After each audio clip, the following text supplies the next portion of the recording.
இயேசுவுக்கே புகழ். இயேசுவில் பிரியமானவர்களே, இன்று நம் ஆண்டவர் யோபு 8ஆம் அதிகாரம் 20ஆம் வசனத்தினூடாக இவ்வாறு நம்மோடு பேசுகின்றார்.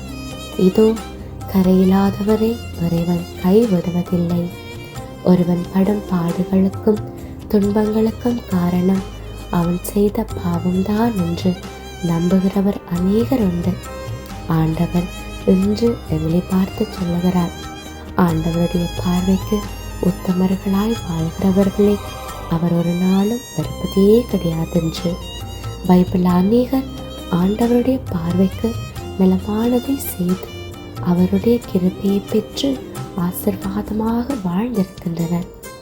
அவர்களுடைய வாழ்க்கையைப் போலவே இன்று எங்களுடைய வாழ்க்கையும் இருக்க வேண்டும் என்பதற்காகவே ஆண்டவர் இன்று இந்த வார்த்தையை எமக்கு கொடுத்திருக்கிறார். யோபு நல்லவராகவும் நேர்மையாகவும் வாழ்ந்து வந்தார். ஆனால் அவர் பட்ட துன்பம் ஆண்டவர் அவரை வெறுப்பதால் அல்ல, மாறாக ஆண்டவர் யோபு மேல் அளவு கடந்த அன்பு வைத்திருந்தார். யோபுவும் ஆண்டவர் மேல் அளவு கடந்த நம்பிக்கையும் மரியாதையும் வைத்திருந்தார்.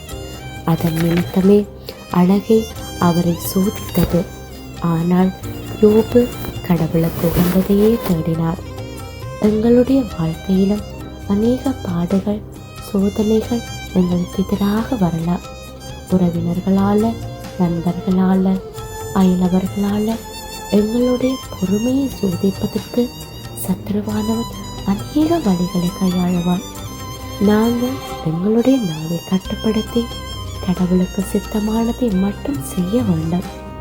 இன்று எங்களுடைய வாழ்க்கையிலும் துன்பங்கள் இருக்கலாம். ஆனால் யோபுவின் வாழ்க்கையை ஆசீர்வாதமாய் மாற்றிய தேவன் இன்று எங்களுக்கும் வாக்கு கொடுக்கிறார். எங்களுடைய வாழ்க்கையை ஆசீர்வாதமாக மாற்றுவார் என்று.